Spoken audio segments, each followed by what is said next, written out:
एक बार महात्मा बुद्ध किसी नगर से गुजर रहे थे। बुद्ध की नजर एक कपड़े के व्यापारी पर पड़ी, जो दुखी और हताश दिखाई दे रहा था।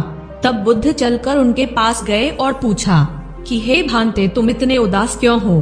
अगर तुम मुझे अपनी चिंता का विषय बताओ तो मैं तुम्हारी कुछ मदद कर सकता हूँ। कपड़े के व्यापारी ने बुद्ध को प्रणाम किया और उनको अंदर बुलाया।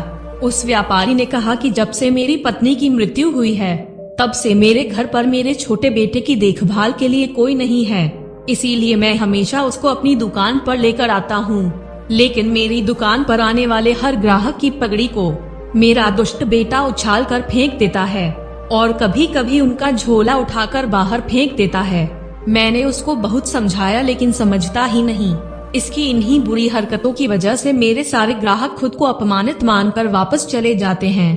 बुद्ध बोले, मैं तुम्हारी सहायता कर सकता हूँ, पर तुम मुझे वचन दो कि मैं जो भी करूँगा तुम उसमें दखल अंदाजी नहीं करोगे, ना ही कोई प्रश्न करोगे। व्यापारी भगवान बुद्ध को वचन देता है। अगले दिन बुद्ध एक पगड़ी पहनकर आए और ग्राहक के भांति आकर बैठ गए। तभी व्यापारी का शैतान बेटा आया और बुद्ध की पगड़ी को उछाल दिया। महात्मा बुद्ध मुस्कुराए और कहा, बहुत अच्छा, जाओ उस पगड़ी को वापस ले आओ। वह बच्चा दौड़कर गया और पगड़ी लाकर बुद्ध को दे दी। अगले दिन बुद्ध एक कुल्हाड़ी और एक लकड़ी लेकर आए, मगर उस लड़के ने फिर से बुद्ध की पगड़ी को उछाल दिया। बुद्ध ने उस लड़के को अपने पास प्यार से बुलाया और कुल्हाड़ी और लकड़ी उसे दे दी और कहा कि जाओ इस लकड़ी को काटो। व्यापारी को थोड़ा सा डर लग रहा था कि कहीं उसके लड़के को चोट नहीं आ जाए, लेकिन व्यापारी को अपना वचन याद था। 7 दिन तक महात्मा बुद्ध कोई ना कोई नया काम लेकर आते रहे और उस लड़के से करवाते।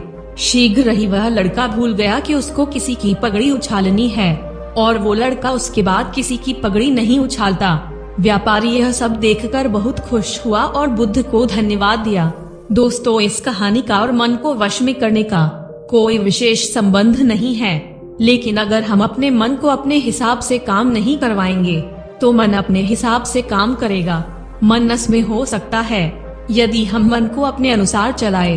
मन 2 तरीकों से चलता है, एक मन अपने हिसाब से काम कर सकता है और दूसरा मन से हम अपने हिसाब से काम करवा सकते हैं। बुद्ध से मिलने से पहले उस लड़के का मन और दिमाग अपने हिसाब से अनियंत्रित रूप से काम कर रहा था, लेकिन बुद्ध ने उस लड़के को अपने अनुसार काम करवाए, जिससे उसकी आदत ही बदल गई। मित्रों, अगर यह वीडियो आपको पसंद आई है तो आप हमारे चैनल को सब्सक्राइब कर लीजिए और बेल आइकॉन को भी दबा दीजिए। याद रखिए, आपको हमारे चैनल पर ऐसे ही वीडियोज रोजाना देखने को मिलेगा। धन्यवाद।